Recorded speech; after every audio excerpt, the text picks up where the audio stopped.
Hi class, this is Susan Priest, and I don't have much of a voice, so it's going to be a little squeaky. But here we are, well into the second half of the class. So the goals for Module 8 are really to identify and explain Thomas Hobbes' idea of the social contract, and to look and see how his ideas about human nature are directly related to his implied ideas of morality. And then we're going to, because Thomas Hobbes talks about the social contract, I wanted you to read the article by John Rawls, which is really a sort of a synthesis and a smaller version of his longer work. But we can see how the idea of the social contract, which really is created and established by Thomas Hobbes in the 16th century, it is reinterpreted in a much different way in the 20th century by John Rawls. So we're going to look at how you can use the idea of the social contract in your discussion pose this week. So this week it's just a discussion and a quiz, and then create some arguments for and against what you think of about Thomas Hobbes' idea or ideas. So I thought it would be kind of helpful to go back and do a little bit of a historical review, because I actually set this class up once we got through some of the categories and problems of moral relativism, et cetera, to really look at ethical theories historically, which is one of the reasons why I started with religion, because really religion, whether you like it or not, it exists, it existed, and it has had a huge influence on the development of ethical systems. So I just as a review and a contextualization of where we are right now, Hinduism is really our first ethical theory, which, you're not obliged to know very much about, but it did come first. And then we can see Judaism, especially the Mosaic Code. That's what we're really interested in. Came around 1200. So in between the Vedic period and Judaism is the example of Hammurabi's Code, or Lex Talionis, an eye for an eye, which we haven't talked about, but that's where it comes in. Confucianism, which really is the first real instance of virtue theory on the planet, came about in the 6th century BCE.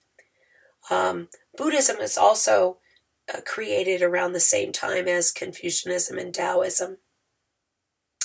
It's a little bit harder to qualify or quantify Buddhist ethics. It's important to note that it absolutely isn't an example of divine command, because Buddhism does not ascribe to a belief in a deity. So even way back, people were suggesting you don't have to have a belief in a God to be ethical. So really, that whole notion that everyone has to be religious and therefore believe in God is not actually what all religions are about. So we can see then, shortly after that, in Greece, we see that Plato and his student Aristotle develop some very interesting ideas about morality and virtue ethics, which are very much tied into their ideas of metaphysics and epistemology in the 5th and the 4th century BCE. Now, I am going to mention two things that I haven't talked about very much this semester, and that is Epicureanism and Stoicism, which Epicureanism was a movement that came after Plato and Aristotle. And it was really this idea of searching for happiness in a peaceful way. And Stoicism, which was very big among the Roman legion, was all about practicing acceptance of the way things are. So if you've ever heard that idea of someone being stoic, they can really, they can just take almost anything and be okay with it.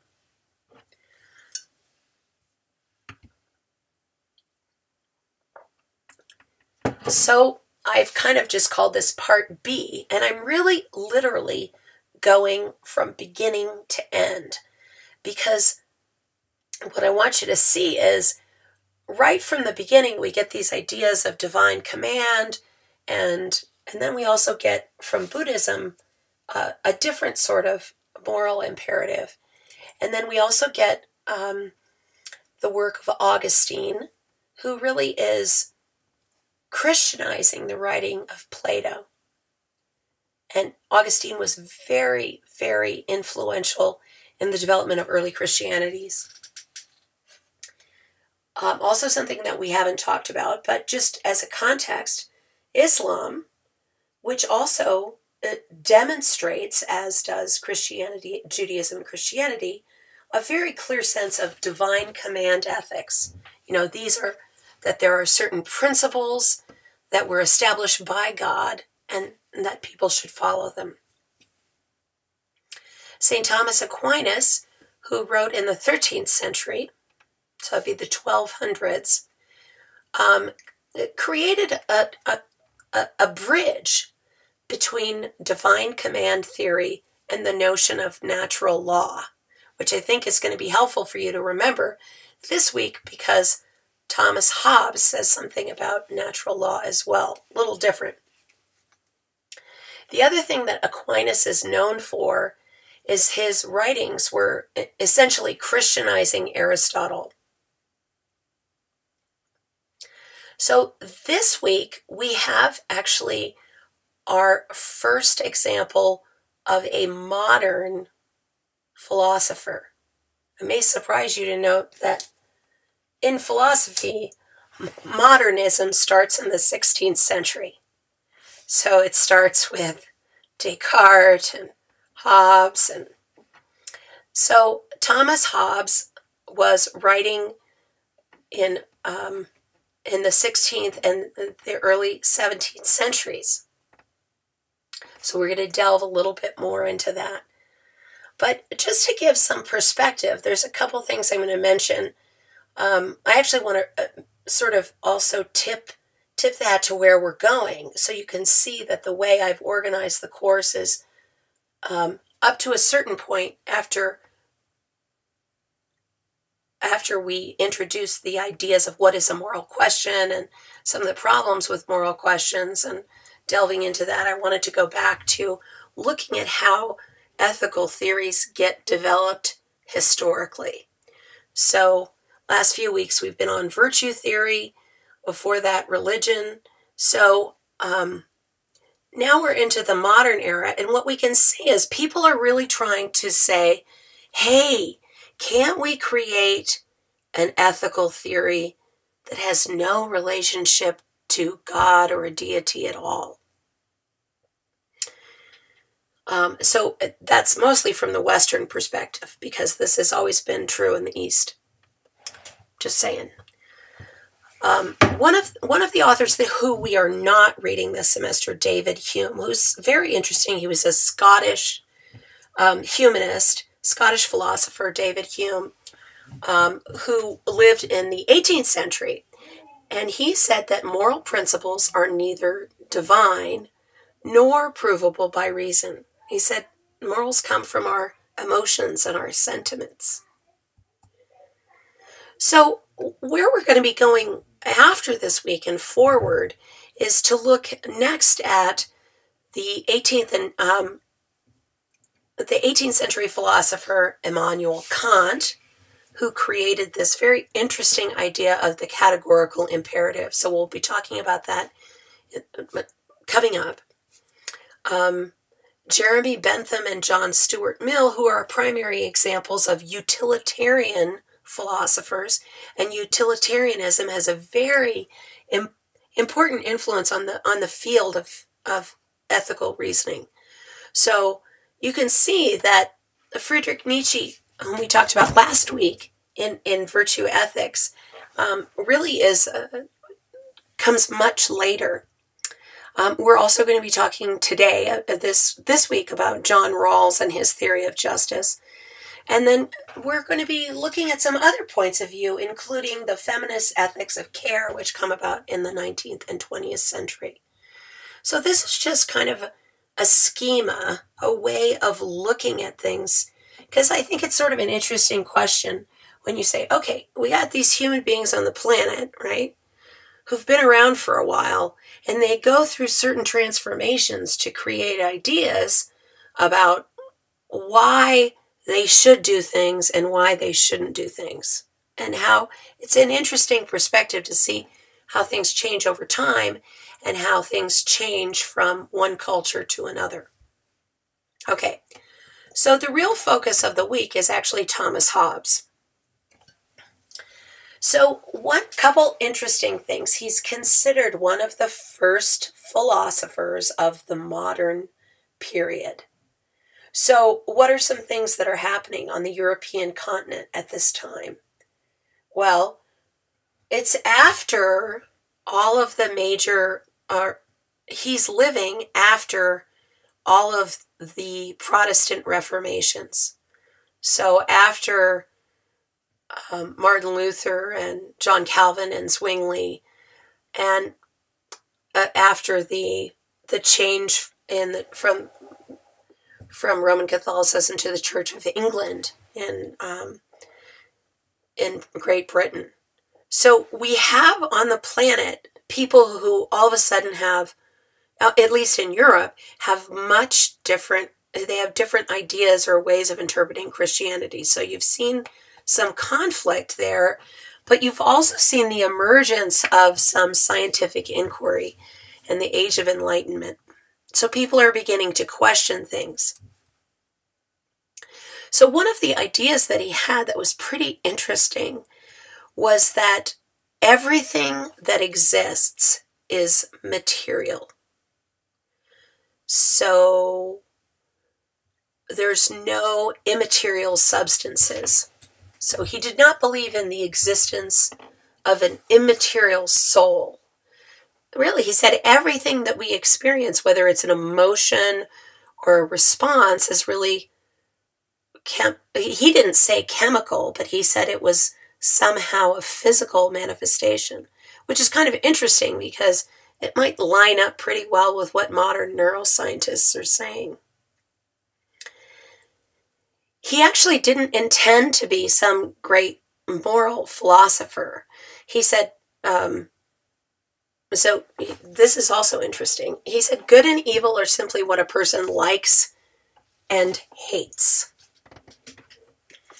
So he was a great student of Aristotle. And for Aristotle, everyone has a goal or an end in mind. And remember that for Aristotle, it was happiness. Well, for Thomas Hobbes, he said that everyone has the natural right to defend themselves to ensure their own survival. So, interestingly, he's sometimes been called a descriptive egoist, which is basically that he believes that everyone's conscious actions is someone's own effort to promote their own self-interest.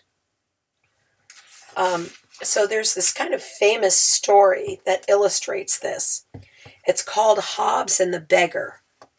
I'm actually reading this out of a 5th edition philosophy textbook by Brooke Noel Moore and Kenneth Bruder. So you know that I'm my citation. So the story is told of Hobbes that he was asked by a clergyman why he was giving alms to a beggar.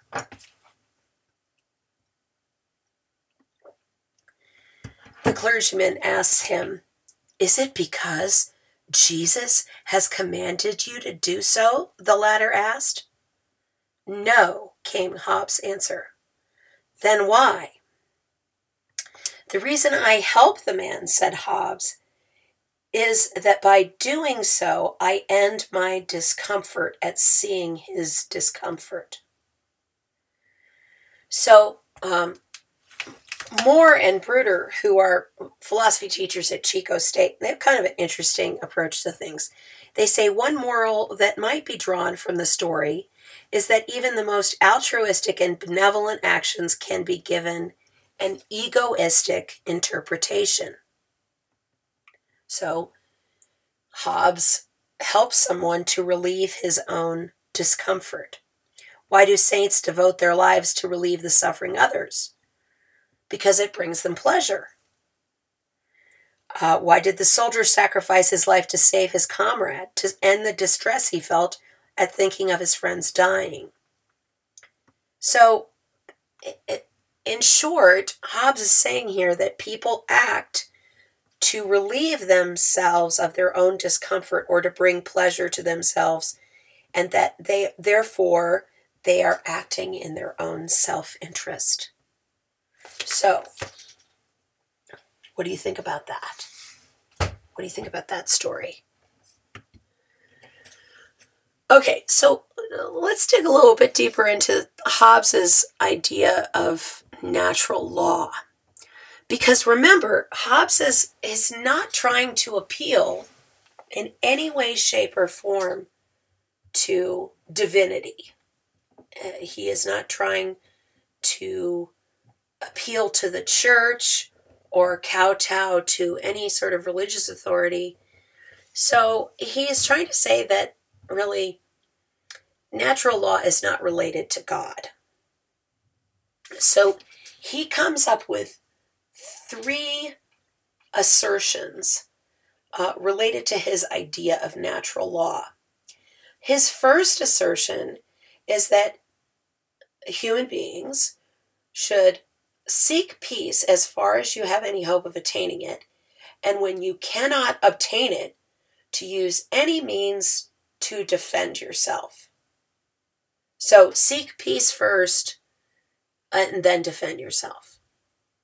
So the second principle is that to be content for the sake of peace and self-preservation, so that there's a sort of imperative to be content, provided others are also content with only so much liberty against other men as you would allow other men against yourself. So notice here in the second principle that he is actually saying that everyone has to realize that you can't actually do whatever you want because there's certain restrictions involved. This is key to understanding Hobbes. But the third law is that men perform the covenants they have made. So a covenant is another word for agreement or contract. So because Hobbes has this idea that everybody basically is out for themselves, right? But you should seek peace unless, someone's getting in your face. And you should be content, and make sure that other people are content. But what he acknowledges is that because people are always seeking their own ends, life in the social world will not go well unless there is a central authority figure. So he says without the central authority, the notion of the state, people will revert to their own, to the state of nature, which is solitary, poor, nasty, brutish, and short. Right? Basically, life is awful. People are fighting for what they want. And so people make And excuse me. Some more tea.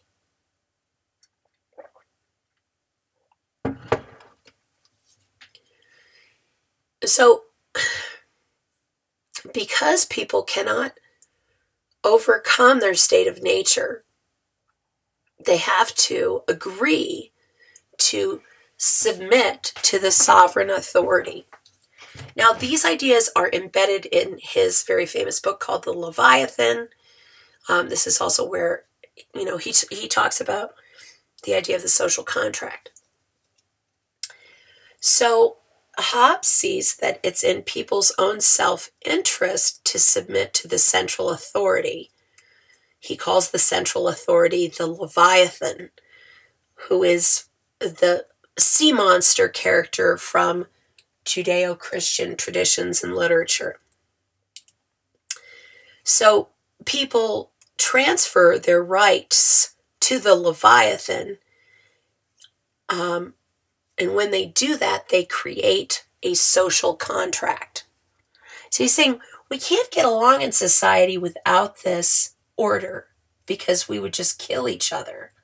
So he says because a human nature is basically selfish and egoistic, that we have to have a very strong government or Leviathan authority over us. So this kind of social contract that people agree to in kind of unstated ways gives to the legitimacy and of the state. So John Rawls is an American philosopher, an American liberal philosopher who taught at Harvard, very famous in the 20th century, who is known for his theory of justice, which is, in fact, related to Hobbes's idea of the social contract. So, like Hobbes, Rawls asserts that people enter into agreements in the social world. So, unlike Hobbes, though, Rawls doesn't have this same sort of notion that life is short, nasty, brutish. He assumes that the essence of the implied contract is that everyone is equal.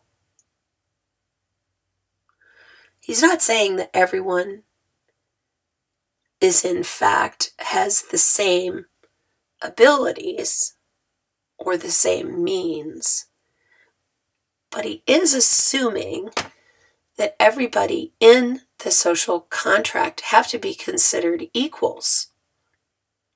So notice this is a very American view. So in your reading, one of your readings for this week is kind of explores his thesis, and it explores what he calls the two principles of justice. And people in the social world, he says, should have an equal right to basic liberties. And secondly, whatever social and economic inequalities that do exist, right? Because he's not a communist. He's not saying we're going to necessarily redistribute wealth a certain way so that everyone is exactly the same. He's not saying that. But he's saying that the social and economic inequalities that do exist should be arranged so that they are they're reasonable and they're to be to most everyone's advantage, and that